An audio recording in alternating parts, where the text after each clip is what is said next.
नाज़रीन अस्सलामु अलैकुम। मैं पंजाबी नात गो शायर मोहम्मद जमील चिश्ती तुहाडे नाल मुखातब हाँ।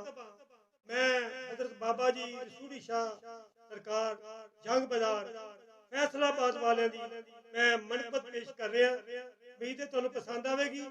इनू तुसी जंग बाजार वाले हो शेयर भी करोगे अगे तो इनू कमेंट भी करोगे, मेरे चैनल सबसक्राइब भी करोगे, मैनू बड़ी खुशी होगी। ये बाबा जी साडे सारे फैसलाबाद वाले दे सांझे ने, अल्लाह दे वली ने, अल्लाह दे वली रब दे ने। पूरी दुनिया दे उत्ते पूरे पाकिस्तान दे विच इन्हां दा चर्चा, इत्थे बड़े लोगां दीयां आसां मुरादां पूरियां होंदियां ने।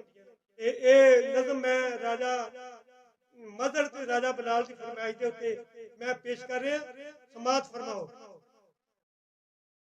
जिथे रोजा रसूली शाह वली दा है, जिथे रोजा रसूली शाह वली दा है, बड़ा करम है जंग बाजार। जिथे रोजा रसूली शाह वली दा है, बड़ा करम है जंग बाजार उत्ते। वली रब दा तकदीरां नूं बदल देंदा। रखो पक्का यकीन सरकार उत्ते, वली रब दा तकदीरां नूं बदल देंदा। रखो पक्का यकीन सरकार उत्ते। वाजा मार के पौंदा है खैर बाबा, वाजा मार के पौंदा है खैर बाबा। करम करदा है बाग परिवार उत्ते। मुश्किल जदों कोई पेश जमील आवे, मुश्किल जदों कोई पेश जमील आवे, रसूली शाह दे आवी दरबार उत्ते। मुश्किल जदों जमील कोई पेश आवे, रसूली शाह दे आवी दरबार उत्ते।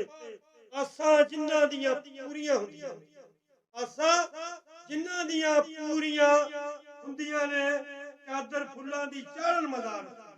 आसां जिन्हां दियां पूरियां हुंदियां ने, चादर फुल्लां दी चाढ़न मज़ार उत्ते। देंदा हाज़री अदब दे नाल जेड़ा करम हुंदा है उस फनकार उत्ते। देंदा हाज़री अदब दे नाल जेड़ा करम हुंदा है उस फनकार उत्ते।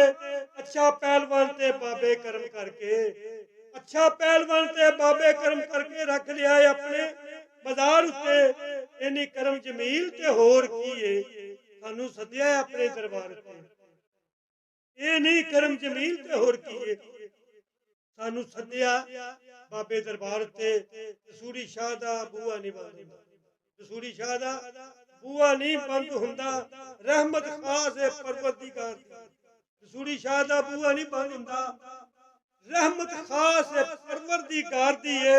अदब नाल रसूली भी चुकी रहंदी, अदब नाल रसूली भी चुकी हुई है। जिंदा वेखो करामत सरकार दी, अदब नाल रसूली भी चुकी हुई है। जिंदा वेखो करामत सरकार दी है। लंगर खांदा है आन के शहर सारा, लंगर खांदा है आन के जग सारा। रौनक वखरी है इस दरबार दी, लंगर खांदा है आन के जग सारा। रौनक वखरी इस दरबार दी है। वो नहीं डुबदे कदी जमील चिश्ती, जात वली दी जिन्हां नूं तारदी है।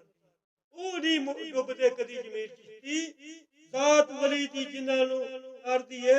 मुश्किल जदों जमील कोई पेश आवे, रसूली शाह दे आवी दरबार। अल्लाह हाफ़िज़।